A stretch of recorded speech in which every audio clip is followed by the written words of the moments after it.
What is up, YouTube, and welcome to this American Gods recap, review, and breakdown. And wow, this was a big one filled with the Lakeside reveal and the death of a god. It also happens to be one of the best shot episodes thus far.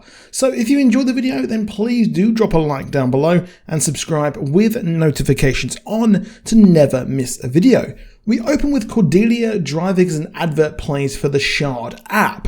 We learn that 9 million people have signed up for the new lifestyle management service thus far, which is essentially a digital church for the new gods and the end of the old gods, or at least the little support they still had left on Earth. Now, Cordelia finds Odin at a dinner eating pancakes, and man, I really had a hankering for pancakes then, American style. You just can't really get them in the UK. However, Odin appears tired and he seems completely done.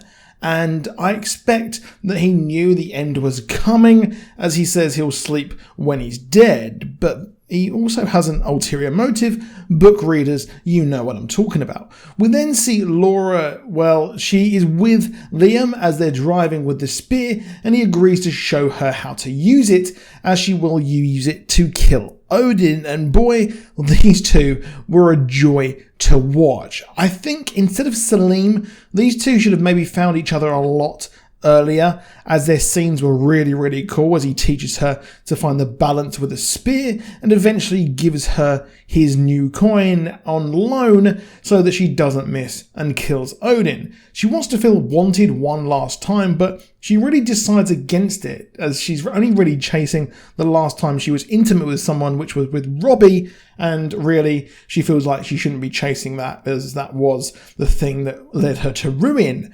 And she really has had some stunning character development this season. I've gone from really hating her to, you know what, she's been entertaining.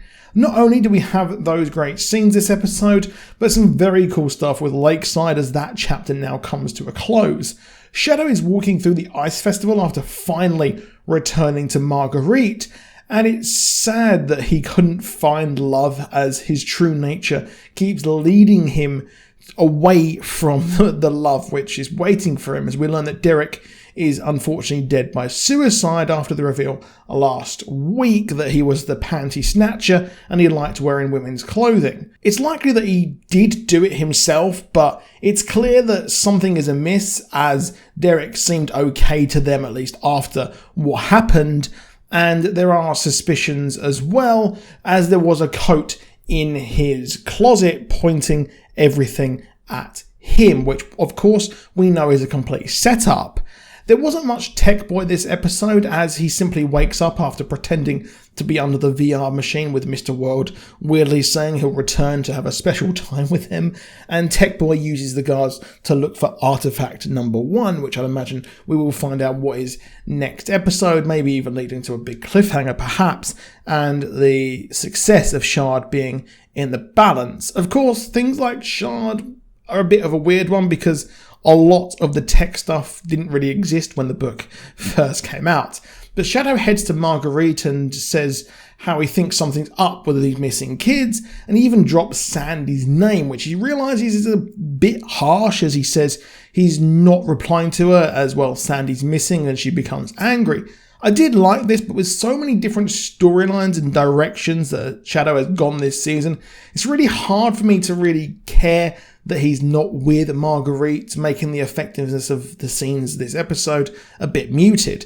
In an interesting turn of events, we get to see Cernabog again, which is absolutely a joy to see, as I love the actor who plays him and I really like the character. Man, he's really great in everything he's in. But see here, Odin bucks trends and he says that he wants peace, which is a weird one, as his war has not gone well, and well, his son won't help him, Tyr tried to kill him, and the love of his life, Demeter, went off and found peace, going back into the wind. Odin wants Cernabog to be his second in his peace talks, and I did think that this was all a ploy to get him fired up and fight, but it might not have been, unless it might have been if we saw the plan to fruition. However, trouble brews for Shadow as he starts to work out the dark side of the town, as he's drawn to the town record, slowly realising many people have been going missing over time. I do hope we learn why he has all of these things pointing towards him, but it'll be interesting to see. No. He tries to tell Chad to no avail, and Chad's like, yeah, I've got way too much on my plate, as really it's not usual to have one dead kid, let alone two. And we see him off to the ice festival as he meets Hinzelman, who says how that surviving the winter is really a big thing, and this whole thing is to celebrate surviving the winter, hinting at the dark lady she is, as she made a pact with Odin for sacrifices in exchange for prosperity, which is later revealed. He works out that the missing kids are in the ice and Allison is in the clunker as he finds her but falls under the ice, seeing an ideal life with Marguerite, a kid and a good job, only to be saved by Anne-Marie, it seems, as he's maybe started to drown. But it's a bit of a weird one, this, as it's very different here. And he survives in the ice for a long time, a lot longer than she's expected. And, well, it's probably due to his part godhood. I'd imagine they will be shown next week. As we get the big reveal, she's behind this for hundreds of years. We didn't quite get to see the Thunderbird and go into the World Tree, but that is where we're going. I'll talk about the preview for next week in a bit. She's burned and the evil is defeated. I'm a bit confused about how Chad was just there waiting to pull the trigger. And it's a bit weird, as in the book, Chad and Shadow had a bit of a closer connection and they worked out a bit more together.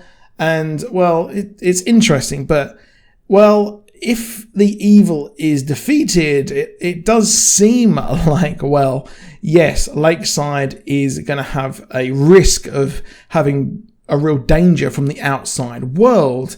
And I like the ethics lesson of sacrificing one person every so often just for the ideal life. But eventually Cernabog does decide to accompany our boy Odin, and I found it funny how Cordelia mentioned that Odin turns up, drinks the booze of people who hate him, and eventually they change their mind as they head to the peace talks. I just thought that was pretty funny there. And he explains how the Big Dipper used to be called Odin's Wain, showing how intertwined these old gods are with history. Hey, every day is a school day, but we do have Mr. World arrive, and the talks do not go well, as Mr. World says how the old gods will simply be allowed to live and hide out.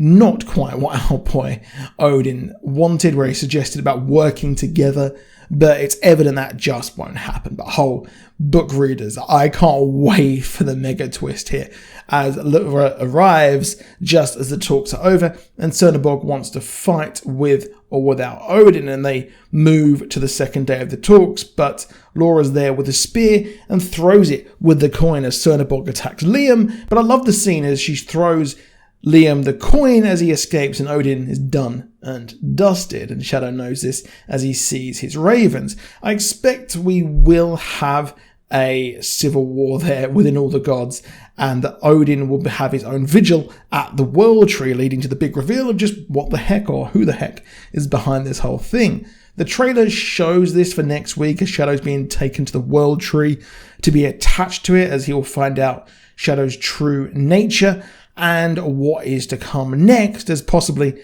next season we'll see Laura fight someone, but I won't say who that is, and I'm very excited to see where this goes next. And I can't see how they're going to drag this book out for many more seasons. I'd imagine maybe season 4 might be where it starts to kind of get into its end game, so to speak. But I really enjoyed this episode, and I cannot wait to see where this goes next, as we possibly will see the Thunderbird next episode.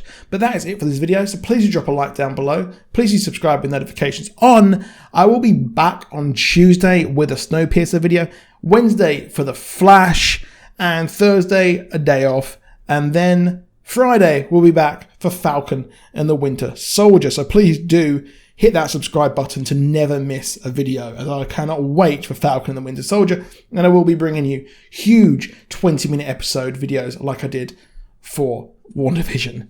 I'll see you soon. Goodbye.